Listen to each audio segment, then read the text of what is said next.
क्या काम करते हैं, क्या उनको बाबा साहब का जयंती मनाने का अधिकार है?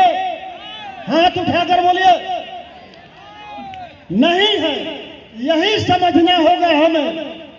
आज जो 14 में जो केंद्र में सरकार बना, सरकार बनने के साथ ही आरएसएस के लोगों ने देश के मनुवादियों और सामंतवादियों के द्वारा दिल्ली में जंतर मंतर पर संविधान को जलाने का काम किया गया।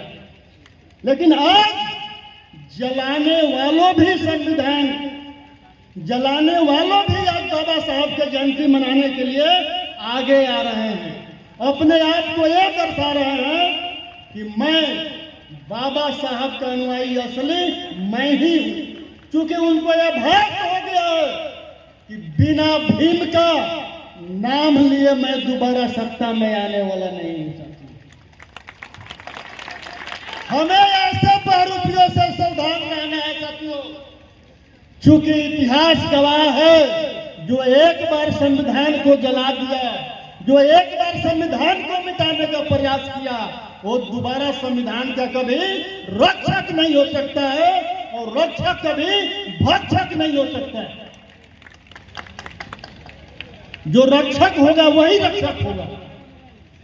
और बाबा भीमराव अंबेडकर के रास्ते पर चलकर वर्तमान में 70 के दशक में अमर शहीद जगदेव प्रसाद ने एक बात कहा था, 100 में 90 शोषित है, 90 भाग हमारा है। धन धरती और राजपाट पर 90 भाग हमारा है। 10 का शासन 90 पर नहीं चलेगा, नहीं चलेगा, उन्होंने कहा था। लेकिन क्या हुआ, क्या हुआ?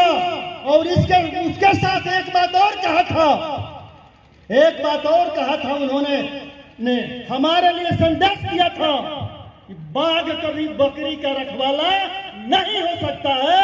जब आप बाघ को अपना रखवाला बनाएंगे, जब भी उसको मौका मिलेगा आपको खाने का काम करेगा, दबोचने का काम करेगा।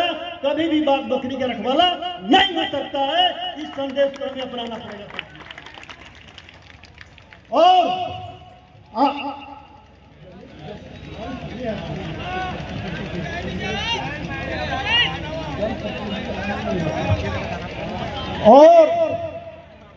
और आज जो देश का परिस्थिति है आप देख रहे हैं साथियों, जो भी संविधान के माध्यम से जनप्रतिनिधि बने हैं, उन सब जनप्रतिनिधियों को, सारे बहुजन समाज के लोगों को, जो जगदेव बाबू ने नारा दिया है, सभी 90% के लोगों को एक होकर, जो केंद्र में बैठा मनुवादी और सामंतवादियों का सरकार है, जो संविधान को मिटा रहा है, आपके रक्षण को मिटा रहा है, लोकतंत्र को मिटा रहा है, सबको एक साथ खड़ा होकर के बिहार में महागठबंधन के साथ खड़ा होकर के संविधान को बचाने का जरूरत है, जो बाबा भीमराव अंबेडकर ने संविधान में हमें अधिकार दिया। और मैं आप लोगों से पूछना चाहता हूं, आप लोग क्या बाबा साहब के विचार और सिद्धांत पर चलना चाहते हैं? हाथ उठाकर बताइए हमको, आप लोग चलना चाहते हैं?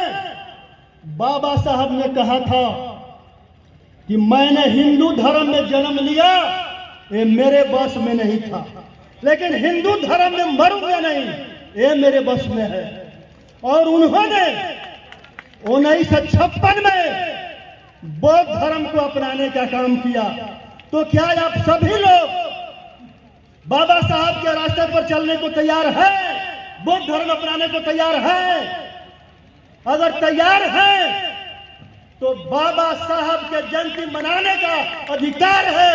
अगर उनके रास्ते पर नहीं चलना है तो बाबा साहब का जयंती मनाने का कोई हक नहीं है, कोई अधिकार नहीं है। जय बौद्ध, जय